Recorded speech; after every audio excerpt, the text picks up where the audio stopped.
Hi, everyone, and thank you so much for being so patient. Well, I think we're going to have to talk about these technological challenges that often will come our way as we deal with this new normal. But I have to say that patience works, persistence works, and someone at the back end praying very hard that it goes through. So, thank you so much for tuning in. And I can see people getting added on. I'm hoping that cup of tea or coffee is warm enough. I have many things to share with you, and I'm hoping that through this virtual conversation, a lot of what you must be discussing at home, whether it's in your WhatsApp forums or your peer groups or your mommy networks. I know this is a topic that everybody has an opinion about, and I dare say experts do. But today it's about reaching all you mothers of these little children, quite anxious about what's going to happen in the next 18 to 24 months. One thing I have to assure you, no matter what happens in the next 18 to 36 months, I will promise you that the journey will be one of collaboration. I am going to be debunking some myths that exist um, simply because the new normal comes with a level of uncertainty. So I'm Fatima Agarkar, and after a lot of effort, I'm now live with you.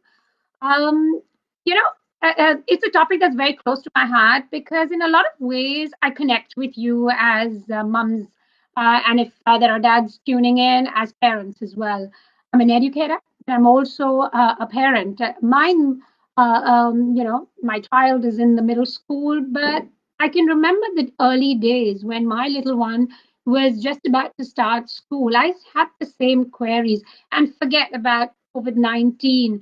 Quite frankly, nothing changes when we are initiating our little ones into the world of learning, the formal education, be it preschools or a pre-primary section of high schools. And then, something that happens one in 100 years, which is the pandemic. It's not easy. But there are many, many things that you and you as a parent and I as an educator, can do collaboratively together to make sure that this learning, which is a platform, which is almost like when you're building a tower or a building, there has to be some sort of piling work that happens. You have to build a foundation to make sure that the learning that follows or the building that is then built has a secure foundation, which is why this conversation today is very important because the reality is that whether it's the Ministry of Health and Education or it's lessons that we've learned from the rest of the world, we're not sure when our schools will open. The one priority every scientist, every health expert, every educator is talking about is the fact that children under 10 must be protected. Their health comes first, and these are the vulnerable lots. So, what's going to happen when you analyze this is that you're going to have to accept the fact that these little children might actually be at home a lot longer than perhaps some of the senior citizens, as I call them, middle school or high school children. Simple, because they are able to understand protocols and social distancing, procedures that schools may adopt as part of their unlockdown journey a lot easier. It's these little ones that have health concerns. It's also the little ones that therefore need a lot more orientation before we can actually get them into the physical world. There are two stories here. There's one about this online education. I mean, I've heard it time and time again with mums and when meaning mums who say, Fatima, all this is just too overrated. I mean, I have a little one. Why should I be paying this kind of fee when something is about videos being downloaded and for me to show my children? Well, you know what? The world of education is not about videos that are being curated and pushed down to you to make sure that the child is occupied. It's a lot more than that. So, preschools that have commenced their virtual journey have a lot of science, a lot of thought behind. And while I'm not batting for the education industry, I must take this moment to remind you as parents that while all of you were in lockdown, trying to cope with the fact that you are going to be confined to the four walls of your homes, there were management, school leadership, teachers who've not been on a break. They have been skilling up, they have been reviewing content, they have been actually deciding what will be taught to your children, if it is necessary to go virtually, or if it's possible, a bit of virtual and a bit of the physical world when the world is safer to receive your children in those physical classrooms. There's a lot of thought process behind the scenes. And for me, as an educator, maybe this is the gift that COVID-19 has given all of us, is the gift of rethinking what we were pushing out at the early years education.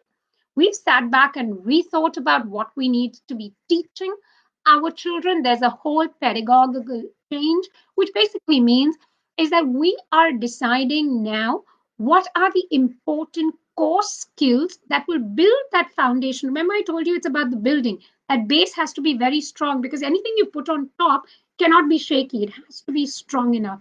So we rethought what's going to be important to teach. We are also conscious of your worry, screen time. I've spent close to 20 years in the education space, and for 20 years, I've heard this. Technology means screen time means bad things for our children. Uh, just one myth that I need to clarify. The world of technology has evolved. With this evolution, there has been reduced glare that is now available, or rather, that our children are exposed to. There is no scientific data. Ask any researcher to tell you that a prolonged screen time has a detrimental effect on anything. Of course, it's not normal to be on screen 24 hours. Who's asking the children to be on screen 24 hours? When there is a balance, when there is better sleeping habits, when your child is getting enough physical activity, when your child is eating well, when your child is in a routine, quite frankly, that screen time is actually more control than you ever thought it was. But it's easier to blame technology and say, "Hey, Baba, these children cannot be in front of the screen so long." And what is this? The teachers are pushing it all on the parents to do. I think we need to grow a mindset. I think it's about time we recognize that this world is not normal. For this world to succeed for the sake of these little ones, we need to work together. And this is what I'm going to talk to you about. What can you do at home to embrace online learning as a seamless part of education? I remind you that the foundation still needs to be laid. Often, parents, well meaning as they are, either do too much, and this child is a mini Einstein by the time the child is 6 years old. I have parents who tell me my child does everything: phonic class, IQ class, reading class, yoga class, ballet class. By the time I finish listening to that parent, what's scary is that that's an overload. Well-meaning parent wanted the child to get a head start, so package everything in. Is it age appropriate? Have you thought that this is necessary for the child? Are you thinking the child is going to get burdened? Are you also recognizing that you are unnecessarily stretching your child? This is not normal. So what's going to be important is, first of all, let's all get onto this platform of saying this is going to be collaboration. This is going to be about the educator and the teacher together. Of course, I've just had a comment from Dimple. Thank you so much, Dimple. She's mentioned that her nephew just runs away every time the teacher comes online. The child just runs away. Therefore, you're going to have to follow some sort of routine with the child, where you start first orienting the child to what online learning is. Honestly, as educators, as early childhood educators, all we're trying to do initially is settle the children into a normal routine. This is what we did in the physical world as well.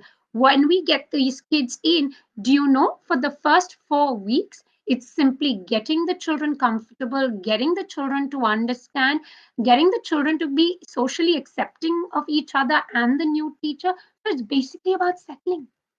June has just begun. These online classes have just begun. So give yourself some time, give the child some time.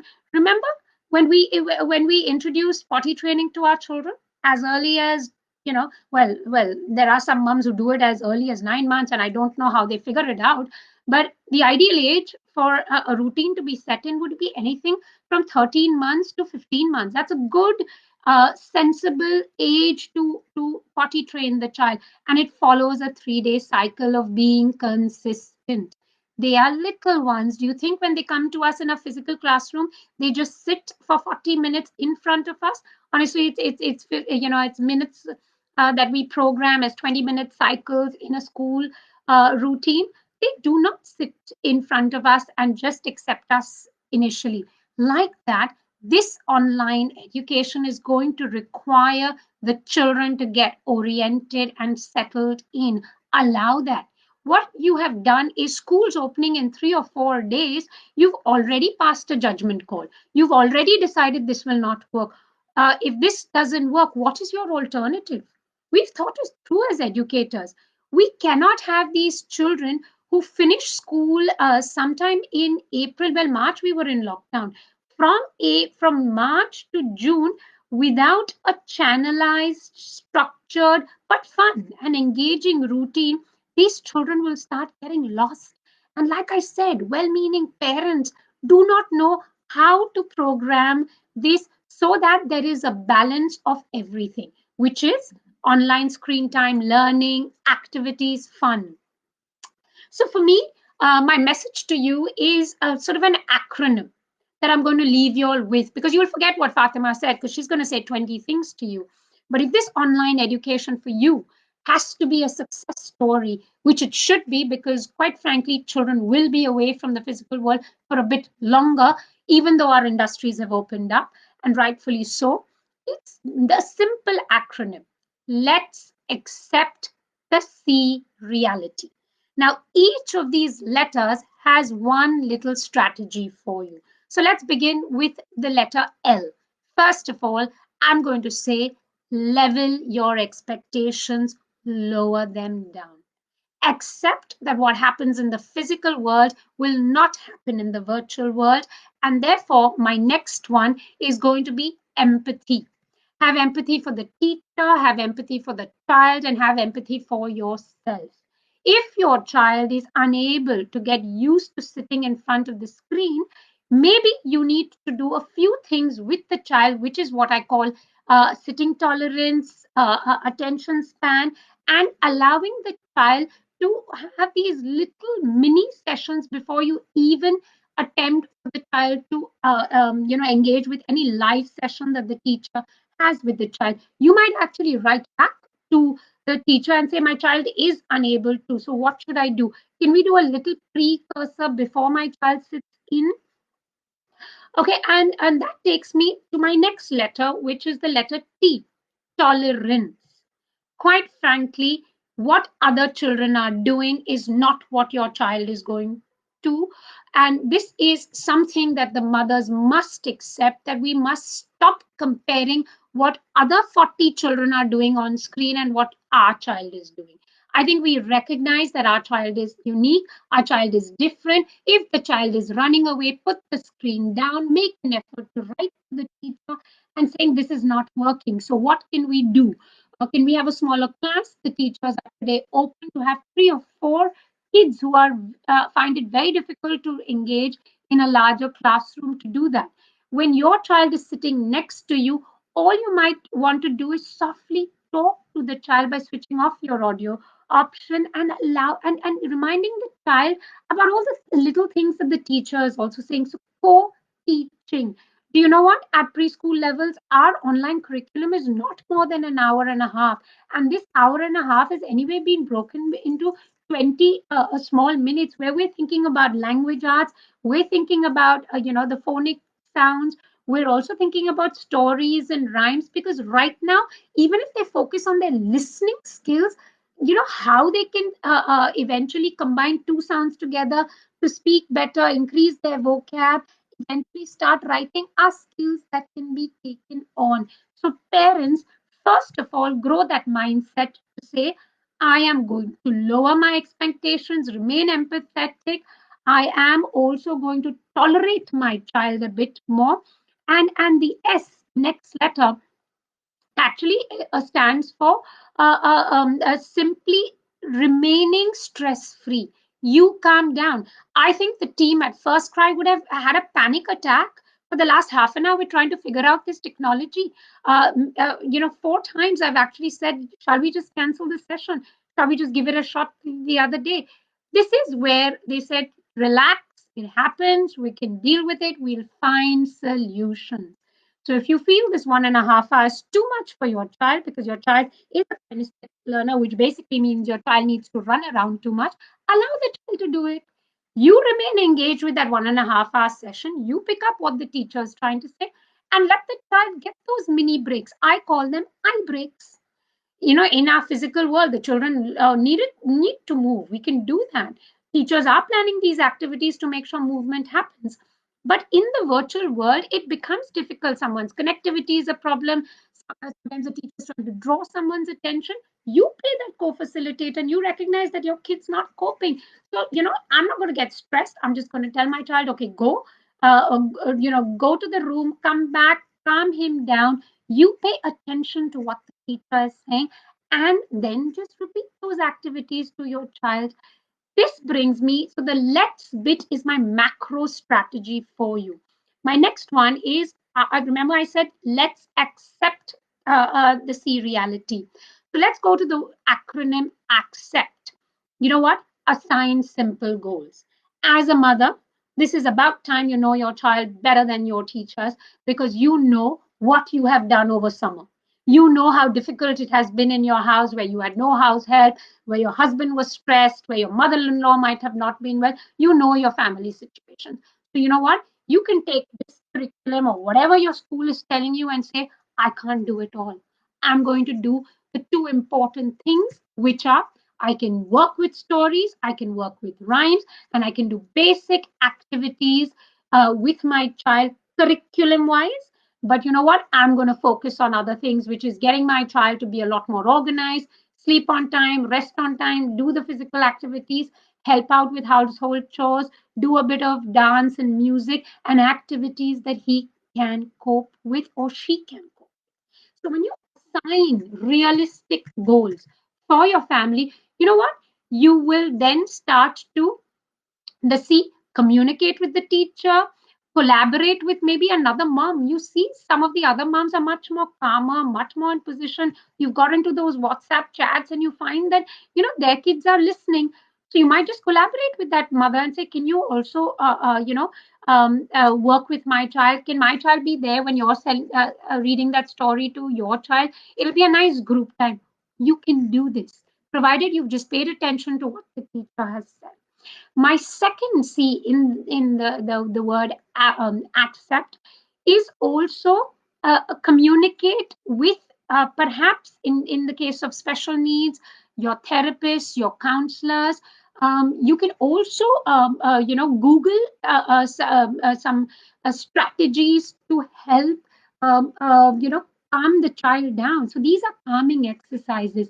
This is about getting the child into a routine of saying, before you speak, count 10. So things like that that make it realistic for your child. Let's go to the letter E now. E stands for, again, empowering. Often we want the child to succeed. We want the child to finish everything that the teacher has said.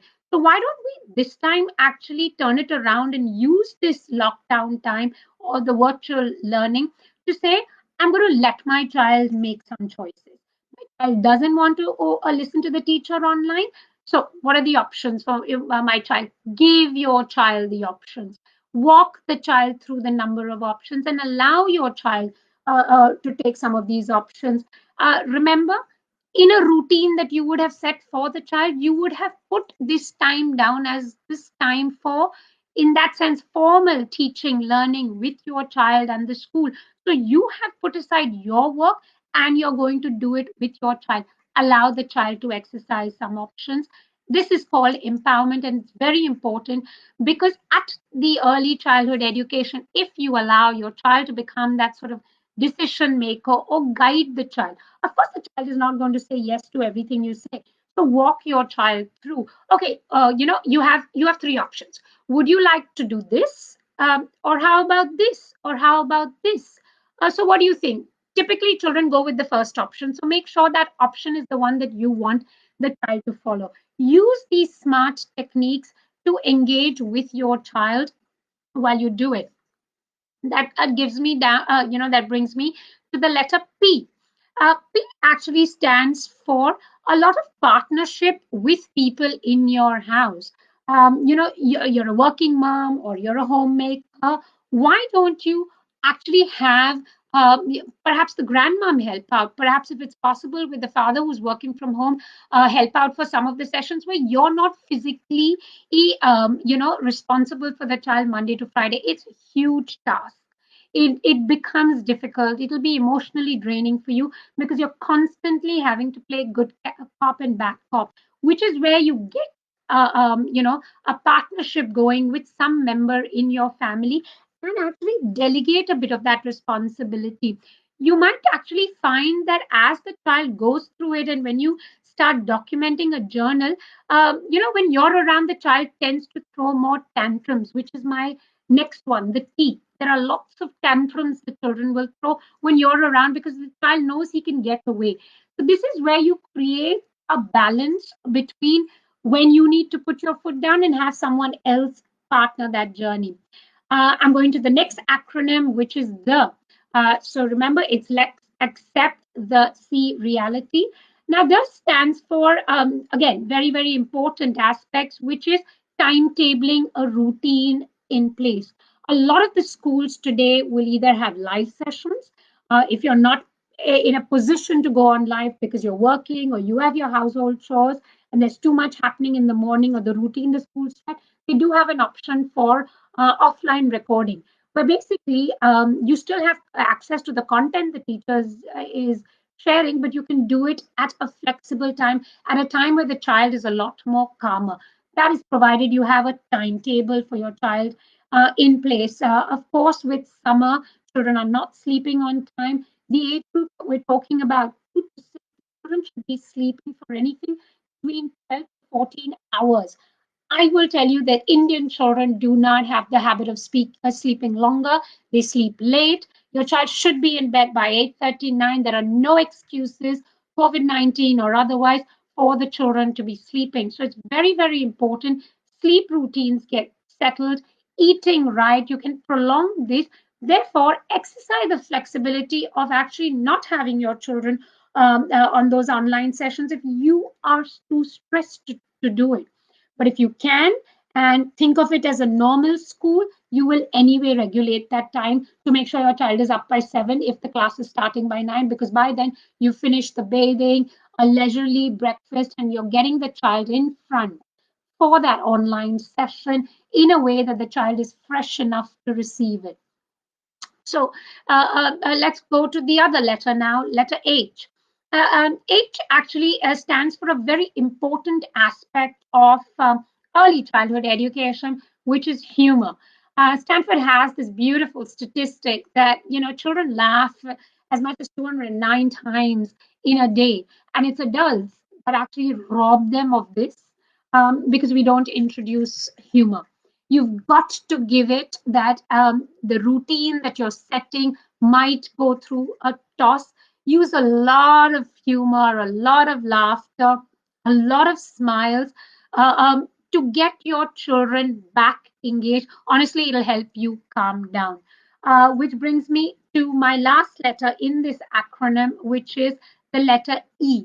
E will also remind us that often, these flexible routines that we set need to be revised, and we need to revisit some of them. And when you're revisiting them, we recognize that often we have to assign the roles that are going to be a little different And we might have to empower the children. I've already spoken about the letter C, which is communication. You've got to be communicating a lot with the teachers. You're going to have to share your challenges. You have to tell if you're a single mom or a working mom or a stay-at-home mom who has to do a lot more because there's no other help available, or simply because you don't understand what the teacher is expecting, especially when it comes to homework and home assignments. You're going to have to communicate and you're going to have to break this down and accept, like I pointed out from the beginning, that you're going to set some realistic goals for your little one. The last one is our reality. Reality is about actually constantly reassessing what we're doing. I've told you, find buddies, find fellow parents who can help you take on certain roles. If you pack in enough physical activity, sleep, if you have buddies to share this responsibility, you might actually start recognizing that really your child is cranky around 9:30 in the morning because you gave him breakfast at 7 and he's now hungry at 9. So even in these live sessions, you might just want to have your child snack. It is okay. There are no rules for sitting in a uniform in front of the screen and paying attention. That is not going to be possible for 2 to 6. So you're going to have to constantly reassess this. The E and the A, again, it's emotional quotient. It's allowing your child that luxury of also expressing themselves. I mean, right now we're so worried about the children regressing that if this entire academic year the child doesn't go to school and this online doesn't work, this child is never going to get into IIT. That's 20 years away. Right now, your child is living through a pandemic. Your child is part of the generation that will remember what happens, with the way they feel. Let them express themselves. Let them tell you what is working, what is not. We do not listen to our children because we're only assuming that because we're adults and because we're supposed to be the role models, we have the right answers. If you start listening to your children express themselves, you'll actually work out that sometimes children simply don't enjoy it, and maybe you might have to change the activity, and maybe it's okay to recognize that your child is not getting all the phonic sounds. I think that is an important starting point, because once you give that up, your child is learning simply by listening to more stories. The imagination has increased. The child is learning new words just because the child is not able to say a as and combine the a and the not and create sentences out of it is not life threatening. This can be picked up later. These academic goals are curriculums, are targets, which if it doesn't happen in the virtual world for the time being, because we expect the children to be back with us in the physical world, what we're building on is communication, is collaboration, is critical thinking, is creativity. They are learning to use all their senses. They're learning to use left and right. They are learning to think independently. They are becoming independent. Why are these life skills being ignored by you? Which is my next one, which is L, life skills. This today is important to every corporate. This is important to every HR manager, because they want people to be hired who can think, who can take decisions, who are not dependent, who are creative with their answers. And where does this all stem from? This stems from your basic life skills. You know what? Your educators, your teachers will appreciate your children actually waking up on time, waking up with a smile, eating independently, washing up. This is what we call Montessori education, which is simply about life skills, about learning to be independent, talking less, using your own senses to work out what to do next. Then you won't have a 6-year-old who comes constantly to you and says, I'm bored. Now what do I do? Now what do I do? And starts crying because they simply need stimulation. We have done one major disservice to this generation, these young ones, by programming them, by telling them every minute what to do. If you take a step back, if you relax and say, hey, listen, you're in the driver's seat. It's your ability now. And I'm going to my next letter, which is innovation, which is I. Um, you tell me, right? You're bored of watching TV. And by the way, the statistics tell us after the lockdown, parents and children have actually emphatically said that children don't want to be on screen. But what's the alternative? You don't have an alternative because you haven't thought innovatively. You haven't given them another option, which is okay, you don't want to watch television right now. So, what should we do? Shall we get into the kitchen and shall we reorganize all the bottles? Or shall we do a little bit of scrub and cleaning? Shall we go and open the cupboard and see what a mess it is and arrange it? You've got to have an alternative that is engaging enough, interesting enough. If you can't do it because you're a working mom, you can engage someone else to help you do that. But if you are taking the children away from that screen and you are empowering them to make decisions, you also need to guide them initially to get them to start thinking about solutions. We call them life skills. And I promise you, if your children in the next 18 months only pick up on these life skills, communication, knowing how to even communicate, everything cannot be about tears and tantrum. So when you're correcting your child to say, okay, great, I know you're upset, but can you tell me exactly what you're feeling? Because at the moment you're crying, so all I can hear is blah blah blah.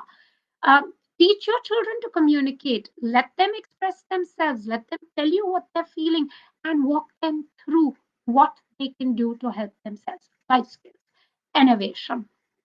Last one is teaching. Teaching is a role reserved for the teacher. Parents, you play your part right now as a co-facilitator as your children are settling into this online learning and teaching, but being a little more tolerant, you'll recognize that your role remains that of a parent. A teacher's role remains that of a teacher who's going to be teaching. Don't confuse the two. You are not a replacement for the teacher.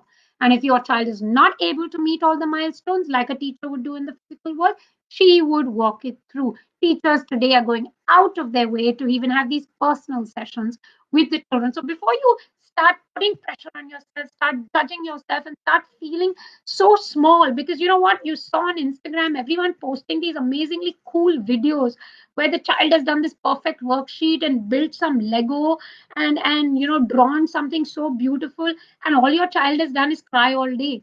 Stop putting pressure on yourself. It's okay if the child is crying for a while, staring out in the window, and stops crying on their own. Like I said, it's creating empowerment. It's creating this ability for them to work out that you do not have solutions for all their problems. You know what? This generation might actually be the resilient one. This generation might be in a better position to manage and control their emotions than perhaps their predecessors. So, you know what? These are huge learning opportunities with this virtual world that we experience. The last one is, and I'm going to repeat this, timetable with a journal. I think as a mom, this is the least you can do, or a dad, or any a guardian, or anyone who's supporting these children, to maintain a journal. So your timetable, and maintain against that what a day was. Take each day as it comes, review it against the timetable that you had set for the child, and recognize how silly your timetable was. So rechange, readjust. This is my last letter, which is the Y, the yardstick dip, as I call it. You have a yardstick. You have a benchmark for what you wanted. You've planned this as per your, your setting at home and what works for you. Then let's review it. See what's working. See what's not. Take each day as it comes. Look at the week. See how you can change it the next week. Keep experimenting, and it's okay if you haven't achieved. I am not sure that any parent today has a winning formula.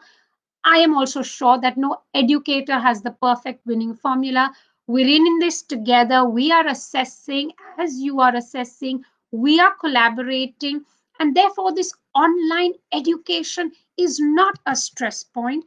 The online education is an alternative to why we need our children at home for their own safety, when we're ready for them in the physical world, we will continue a lot of those academic milestones. But at the moment, celebrate this online learning, because at least you don't have to worry about the child's health. The moment the physical world work opens up, there's a petition going around in the country that they will not send children to school till there's a vaccine created. You are worried about everything. Let's take a step back and just normalize. Let's take it a step at a time and say, what can we do to optimize this alternative, which is education virtually available, so that the gap between March and June is not too much, so that learning is happening. They are picking up on life skills, and I'm celebrating that as a mom. I'm not the perfect mom. I can't do everything that another mom is doing, but I'm quite happy with the way I'm controlling it, because I have a happy child. I have a child that's laughing a lot. I have a child who's speaking, who's communicating, and who's independent. If your child comes up with these skills, you know what? You're a super mom. On that note, may I take some questions? So my first one is, my brother often changes screens to play games when we're not around instead of attending the lectures. What do I do? He's 6 years old. You know what? If you have an alternative with a gadget, you can actually freeze these screens.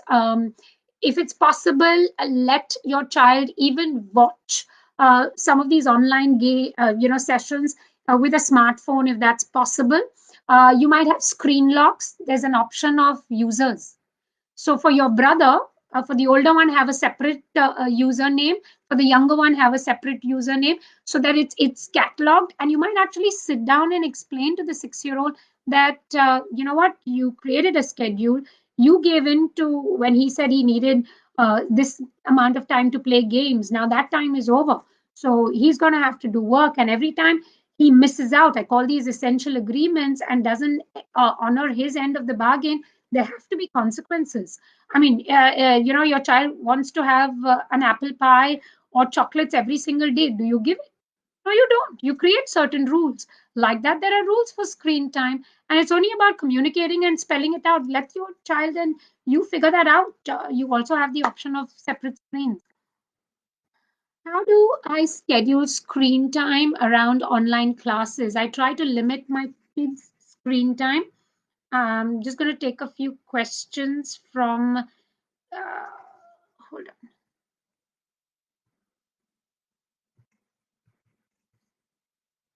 Give me a second. I'm trying to pull up your questions. Okay, so the question is how to schedule screen time around online classes. I try and limit my child's screen time. And now the classes are online, I'm worried how to regulate it. Okay, between the age group 3 to 6, an ideal screen time at the moment, with a lot of the stuff that's happening online, including physical activities or creativity or drama, some of the other fun activities, you can say that on average, a child will be spending about 3 hours, 3.5 hours a day. It doesn't have to be all at once. Regulate it. Give your child that screen time, but break it up. You can have pockets of 1.5 hours. If your preschool is talking about 1.5 hours of learning, but make sure that there are eye breaks in between. You can also plan of breaking it up into 20-minute session. If you plan a timetable, you can draw certain things for your child. This is a great way to teach your child about time. Look at a clock and explain to the child that now is the time for the child's screen time, which could be, after a nap at about 4 o'clock or between 4 and 4:20. Have bite-sized pockets for your child. But you know what? There are some days where your child's on for 4 hours. Don't be hard on yourself. Like I said, if it's possible, use different gadgets where, if you maintain a distance of about an arm's length, that's also anti-glare. If you can stream it live on your smart TVs, that's reducing the glare. And if you can also use activities, so let the child be on screen, but if it could be, if your child is listening to a story, switch the video off so that there is no glare, but your child is still listening. Remember, 20 minutes on screen, 20 minutes physical activity. And if you can barter that with your child, it works really well.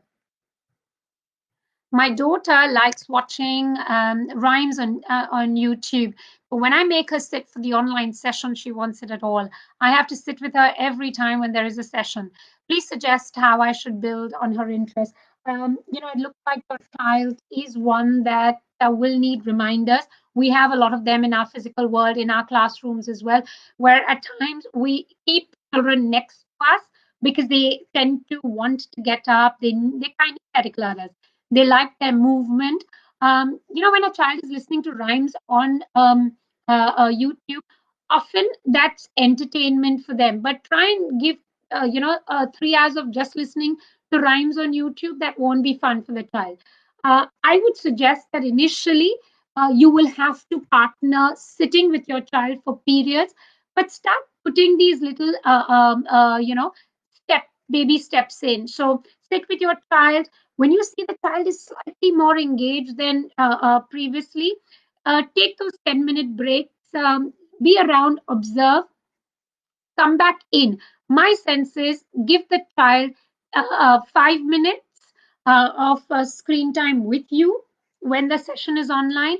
Excuse yourself and say, I'm watching, but I'm going to be back in a couple of minutes. Give that child the independence to get hooked on. Remind the teacher that this is happening. So she keeps drawing the child into a conversation by repeating the child's name. If the child is interacting, then the attention is there. Come back in, start stretching it from 5 minutes to 6 minutes to 7 minutes. Just be consistent with what you're doing. The child definitely gets into the routine, but I would maintain a journal and see why this child is fidgety. Is it hunger? Does the child want to go to the loo? Is the timing all wrong? Has the child got enough rest before she's online? Has there been too much stimulation before that, which is why the child can't take so much online?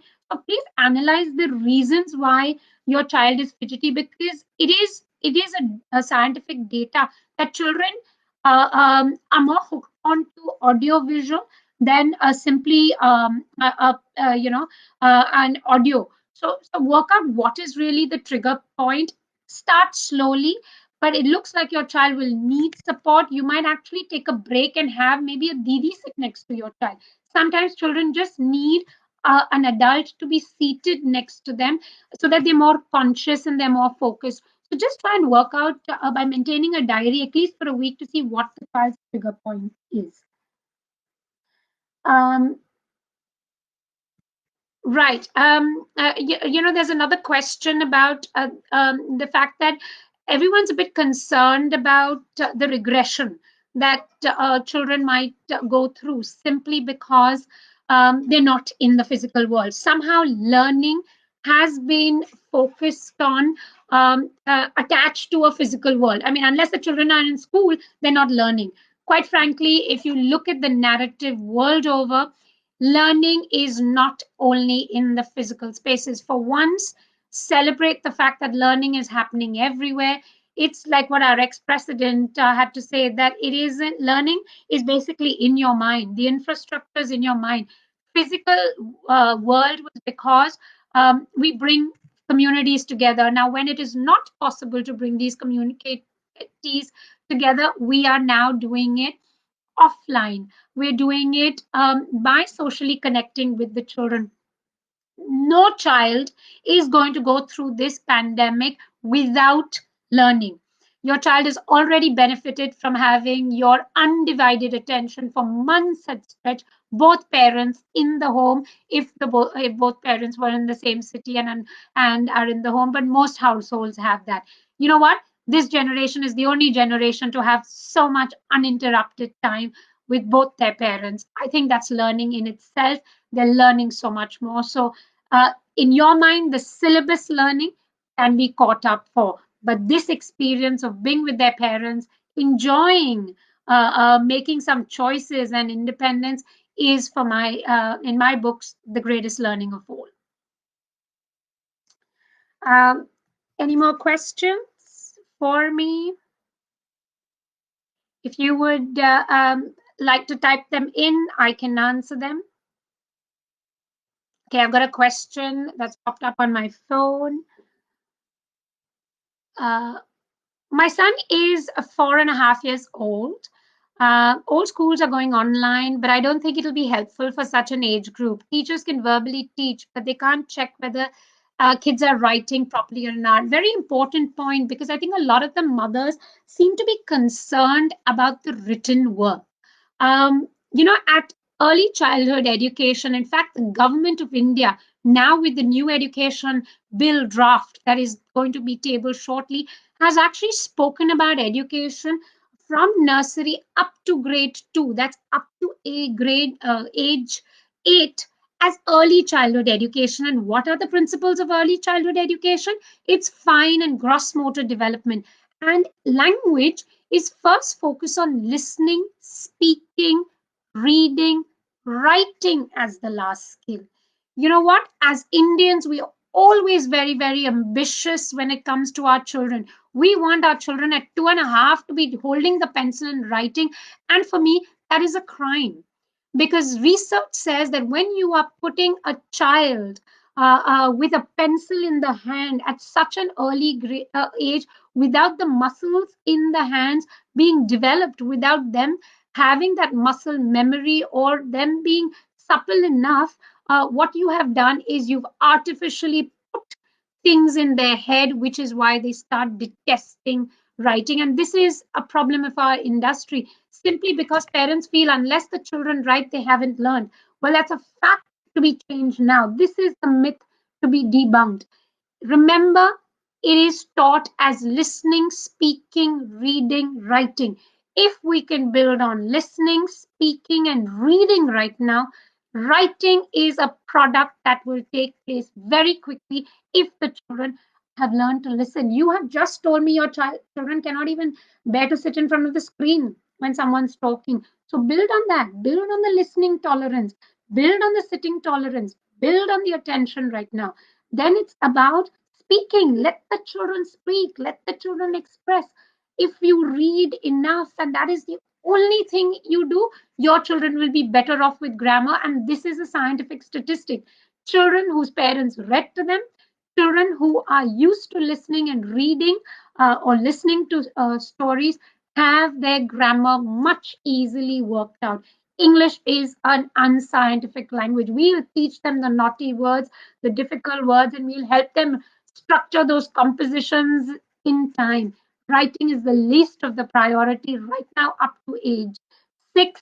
Focus on these skills, because you are then in a better position when children start writing. You know what? Their hands are actually then ready to write.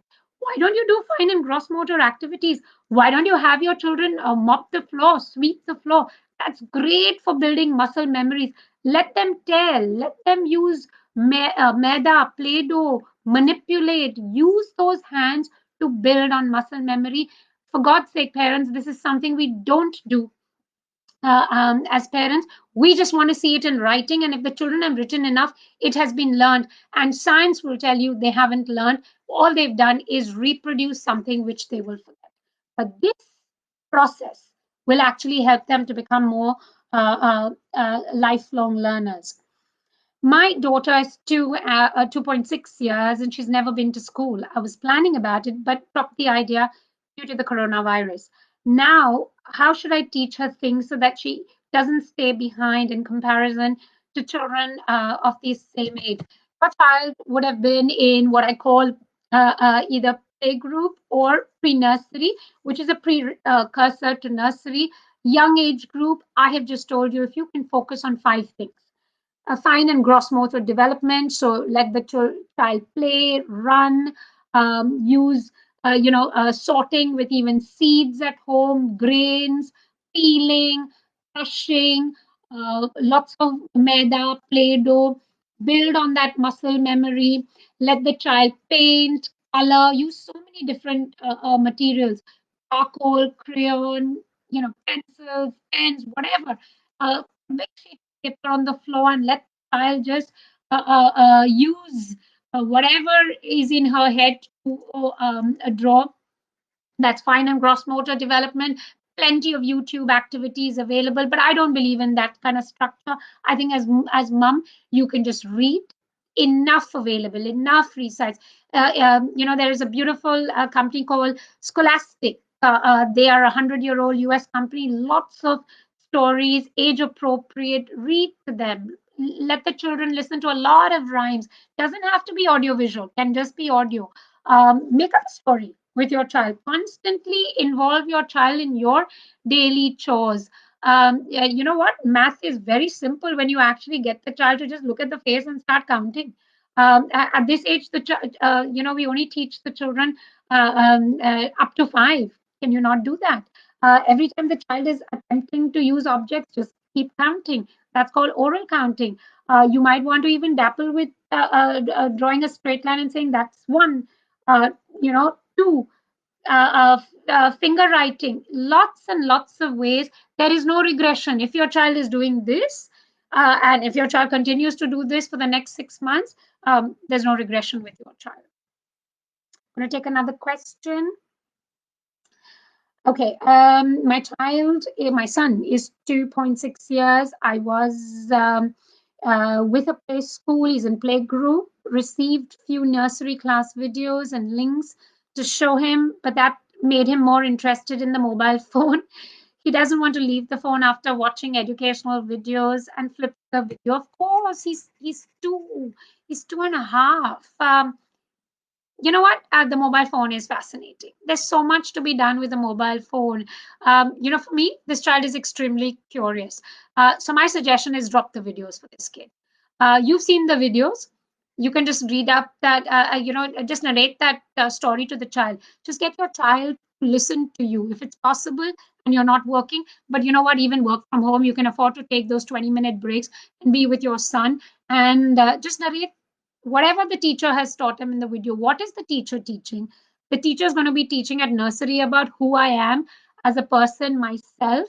Who are my family members? What neighborhood I learn? Start having those conversations. Ditch the videos. Take books out. Create a story with the child and let him doodle and draw.